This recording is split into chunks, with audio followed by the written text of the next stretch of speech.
허용주 국장님은 저 평택성모병원의 중간 역학조사라는 것이 시하지 않았습니까? 예, 있었습니다. 그 자료를 갖고 있고 우리한테 제출할 수 있습니까? 그 주간 조사 결과가 아직 발표 안 됐습니다. 발표가 안 됐고요. 네, 조금만 거기 좀 서 계시기 바랍니다. 그렇습니다. 네. 이기명 원장님 참 마음고생도 많으시고 아마 많은 소외가 있으실 건데 저 한림대 교수로 계시다가 정년퇴직하시고 여기 원장 가셨죠? 그죠? 네. 몇 가지만 좀 여쭤보겠습니다. 5월 20일에는 일본 환자가 확진된 날 아니겠습니까? 이제 그렇게 돼서 역학조사관이 와가지고 의사, 간호사 10명을 격리 조치하고 돌아갔죠. 그죠? 사실만 확인하겠습니다. 16명. 16명. 네. 어떻게 하면 되느냐? 이대로 병원을 운영해도 괜찮겠느냐? 이렇게 여쭤보시니까 역학조사관이 말하기를 세계적으로 3차 감염은 없으니 안심하고 일단 환자와 비밀접 접촉한 의료진 등 10여 명만 격리 조치하면 된다. 이렇게 얘기했죠. 네, 그 당시 그렇게 얘기했죠. 그때 물론 2m 1시간 이 가이드라인이 제시가 된 거죠. 네. 그렇죠? 29일이죠. 29일 날은 14번 환자가 확진된 날 아니겠습니까? 14번 30일 날 확진이 됐습니다만은 그때 결단이 필요했기 때문에 방역당국의 코호트 격리를 제안했습니까? 코호트 격리와 같은 좀 더 강력한 격리가 필요하다는 말씀을 제안하셨습니까? 저희가 환자를 대신 보겠다 그런 말씀을 드렸었습니다. 그때는 뭐 코호트란 말을 정확하게 이해를 못하고 있었겠지만 그때 코호트 격리는 규정에 없다. 환자를 전원 조치하라. 전원이라는 다른 병원을 옮기는 거죠. 그죠? 그런 지시를 받았습니까?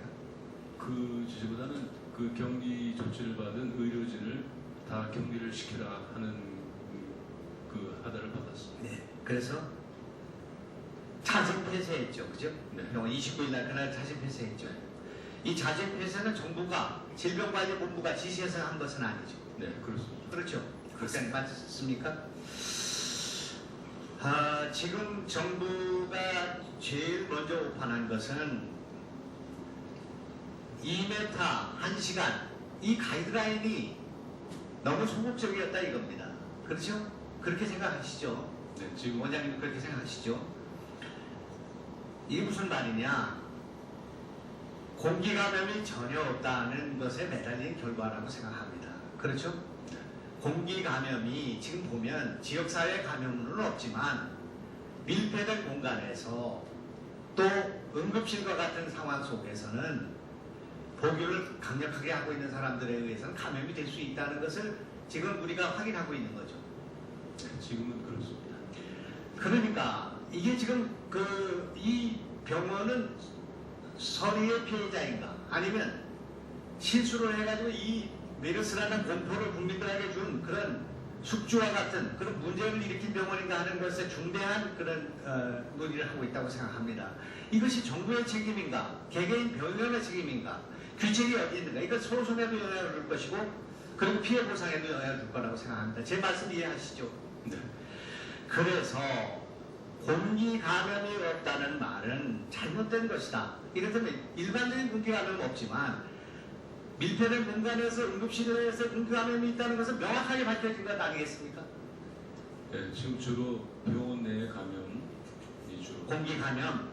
지금 2m라는 것은 지금 저 가래라든지 이 침이라든지 이것에 그냥 감염이 있지만 공기, 밀폐된 공간 내에서 농도 짚은 공기 감염이 있다는 것을 지금 증명한 거 아니겠습니까? 삼성의료원의 응급실에서 79명이 발생했고요. 그리고 평택성모병원에서 발생한 거 아니겠습니까? 그렇죠? 그래서 저 병원에서는 인지 직후에 사실상 코호트 조치를 요구했고 자진 폐쇄를 불사했고 그리고 의료진이 사투를 벌였는데 정부는 2m 1시간 기준을 고수했고 코호트 지침이 없다, 공기 감염 없다, 3차 감염 없다, 병원 명단 비공개, 1, 2차, 3차 가수로 감염은 떨어진다. 이런 헛소리를 하고 있었다 이런 말입니다. 에? 3차 감염이 없습니까? 원장님 한번 말씀해 보세요. 3차 감염이 있습니까? 없습니까? 3차 감염, 4차 감염 있은 거죠? 네. 그렇죠. 저기 명단 비공개가 안 이루어졌기 때문에 평택성모병원이 폐쇄할 때 환자들한테 뭐라고 얘기했습니까? 메르스가 발생했기 때문에 집으로 돌아가십시오. 다른 병원 가십시오. 이렇게 얘기했습니까? 처음에 곤란하셨죠? 어떻게 말씀해야 될지 곤란하셨죠? 제가 말씀을 못 드리고 30일 날 산부인과 환자 퇴원시키를 드릴 때는 그때 메르스라는 단어를 사용을 했습니다. 그래서 이 공개가 늦은 문제, 코트 격리 규정이 없었던 문제, 3차 감염이 없다고 강변했던 문제, 2m 이내에 1시간 이런 잘못된 가이드라인 설치해서 공기 감염이 없다는 집착, 이런 것이 사태를 악화시킨 그 결과가 됐고, 병원에서 열심히 환자를 보고 불운해서 환자가 찾아왔던 그 병원이 이렇게 심리적 고통을 당하게 된 결과가 됐다 이겁니다. 제 판단은 그렇습니다. 여러분, 의병과 같이 우연히 지금 메르스 환자가 찾아와서 병원이 이렇게 심대한 타격을 입고 어려움을 겪고 있고 고통을 당했는데, 이 원인이 무능한 질병관리본부와 무능한 정부와 잘못된 정책과 결과적으로 그렇다, 이런 말씀입니다. 제 말씀에 공감이 되시죠? 이기명 원장님. 그렇죠? 제가 말씀드린 상황은 아닌 것 같습니다. 예. 우리 국장님. 예. 병원 감염의 중요한 전파 경로는 내개물의 접촉이 많지만 이분의 조사가 부족했다. 에어로졸 실험은 단시간에 고농도로 조건을 진행했지만 실제 환자 상황과 맞지 않는 것도 문제다. 왜 이 중간 역학 조사 결과를 발표 못합니까? 예, 그 중간 조사를 그 법에 있는 감염병관리위원회 산하의 역학조사 전문위원회에서 7월 초에 그 발표가 있었는데 엄영돈 교수님이 이제 위원장이시고요. 그 위원회에서 내린 최종 결론이 아직까지 CCTV라든지 또 공기 실험이라든지 또 환경가공 실험이 마무리가 되지 않았으니 이 건에 대한 조사 결과가 마무리되고 나서 발표하자는 취지였습니다. 국장님, 아까 그 2m 1시간 규정은 미국 CDC 규정과 WHO 규정을 원용했다 그렇게 말씀하셨죠? 예, 네. 부분적으로 했습니다. 네. 미국 CDC 결정 통계센터 예방센터에 보면 2m 이내 접촉 외에도 개인 보호 장비를 착용하지 않고 장기간 입원 시나 같은 치료 공간 안에 머무른 의료진과 가족을 포함해야 된다, 이렇게 돼 있고요. 예, WHO 메르스 환자를 치료할 때 인공호흡기와 기관 내 삽관, 가래 제거 과정에서 에어로졸이 발생할 수 있으며 이로 인한 공기 전파 주의를 권고하고 있습니다. 이런 걸 무시하고 2m 1시간 고집했기 때문에 오늘날 평택성모병원에서 한 명으로 막을 수 있는 27명으로 막을 수 있는 코호트를 평택성모병원에 했으면 27명으로 막 그중에서 일부만 감염될 수 있는 상황을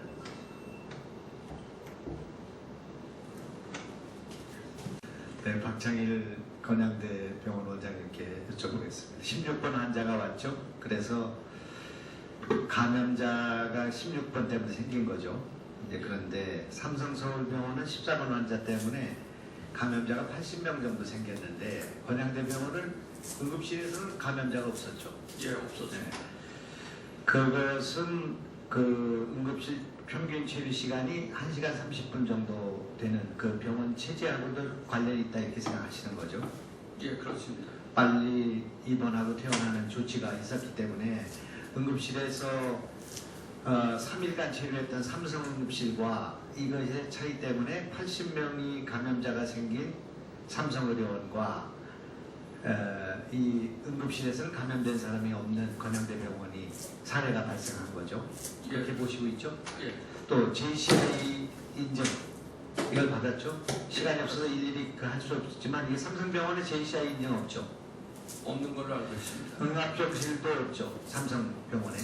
예, 건양대학병원은 그 응압병실이 있습니까? 예, 있습니다. 이게 이제 이런 준비가 안 돼 있었기 때문에 하나는 똑같이 14번, 16번 환자가 갔는데 삼성의료원은 80명이 발생을 하고 건양대병원이 발생하지 않는 이런 일이 벌어졌다.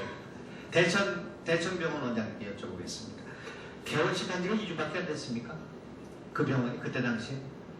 저희 얼마 안 됐습니까? 예, 정식 개원을 5월 21일 날 했습니다. 그런데 5월 31일 감염 의심 통지를 받은 후에 코호트 격리를 했습니까? 거기 그 회사가 이제 병원이. 네, 처음에 31일 날 저희가 통지를 받고서요. 네네. 처음부터 그 병동 코트가 된 게 아니고 네네. 알겠습니다. 6월 2일부터 됐습니다. 우리나라 병원은 최초의 코호트병 그 격리가 된 것 같습니다. 참 병동 이런 코트는 처음입니다. 적극적인 조치, 과단성 있는 그런 조치를 해야 이게 예방이 될 수가 있는데 이게 정부 당국이 아까 국장님 잠깐만 나오실까 죄송한데 2m 1시간 이것이 모든 것의 출발점입니다. 그때 아까 역학조사관은 그렇게 시행하지 않았다 그렇게 말씀하셨죠, 그죠? 예. 그럼 실행도 하지 않은 실제 그렇게 하지도 않았고 그렇게 하지 않았던 규정을 국민들한테 알리고 병원에 알리고 그래서 그걸로 얼마나 많은 오판이 있었단 말입니까? 이게 장난입니까 이게? 모든 문제의 출발점은 2m 1시간의 가이드라인에 있었다 이거예요. 그래서 지역 감염은 없다라고 말했어야 되는 것을 공기 감염은 없다라고 말함으로써 3차 감염이 없다는 생각을 갖게 했고 병원을 비공개해도 될 수 있다는 생각을 갖게 했으며 코호트 격리가 늦어진데도 여기에 영향을 주게 되었고 어떻게 해서 환자만 격리를 하냐 이겁니다. 환자, 방문객, 그 다음에 또 의료진 이 격리가 늦어지게 된 데는 그 첫 발점이 정부가 제시했던 공기 감염은 없다는 그런 허망한 신기루 그리고 2m 1시간이라고 하는 축소지향적인 그리고 기계적인 그리고 너무 황당한 이 주장 때문에 거기에 매달린 나머지 오늘날 이런 사태가 왔다 이겁니다. 그 책임이 정부 당국에 있다. 그것이 제가 오늘 주장하는 근본적인 내용이다 이겁니다. 여러 가지 얘기가 할 수 있지만은 처음에 가이드라인을 잘못 제시했어. 그걸 그대로 하지도 않았어. 근데 그것이 얼마나 많은 병원들에게 영향을 줬으며 그거에 의해서 조치가 이루어졌고 언론 국민들은 그걸 믿고 따랐고 이제 앞으로 질병관리본부가 제시하는 가이드라인은 국민을 믿어서는 안 된다. 그렇게 말할 수 있습니까? 이게 얼마나 중대한 일입니까? 이게 공기 감염은 없지만은 이거는 병실 내에서의 감염이 있고 따라서 거기를 방문한 사람들은 조심을 해야 되고 그리고 환자뿐만 아니라 의료진도 그거 해야 되고 병실을 옮겨 다니면서 아까 말씀하신 것처럼 그렇게 움직여 다니는 환자들의 경우에는 이걸 방심하지 말고 조사를 하고 우리가 주시해야 된다는 생각을 가졌어야 되는데 2m 1시간이니까 다 안심하고 있다가 거기서 잠복기 거치고 그렇게 확산해서 186명인가요? 확진자가 나온 거 아니겠습니까? 거기에 중대한 오류가 있다 이겁니다. 이거 사소하게 생각하실지 몰라도 중대한 그 패착이 이것이 법적 도의적 책임이 정부에 있습니다. 지금 제가 볼 때는 네? 그래서 정부의 오판과 안일한 인식과 무능이 메르스 사태를 키웠다. 그리고 따라서 온전히 법적 도의적 책임이 정부와 보건당국에 있다. 보건당국의 모든 오판의 출발점은 2m 1시간이라고 하는 가이드라인에 잘못된 설정이 있고 공기 감염은 없다는 말에 집착한 나머지 이런 엉뚱한 실효성도 없는 허망한 신기루에 매달린 결과 3차 감염이 없다. 병원 미공개, 코호트 격리가 늦어졌고 환자 중심의 격리를 하게 됐고 그렇게 해가지고 오늘의 사태가 있었다. 이렇게 저는 생각하고 그 문제에 대해서 복귀해야 됩니다. 이것이 앞으로 이런 사태가 홍콩 독감부터 시작해서 앞으로 계속 이런 문제가 생길 때 이 가이드라인을 어떻게 만에 하나를 대비해서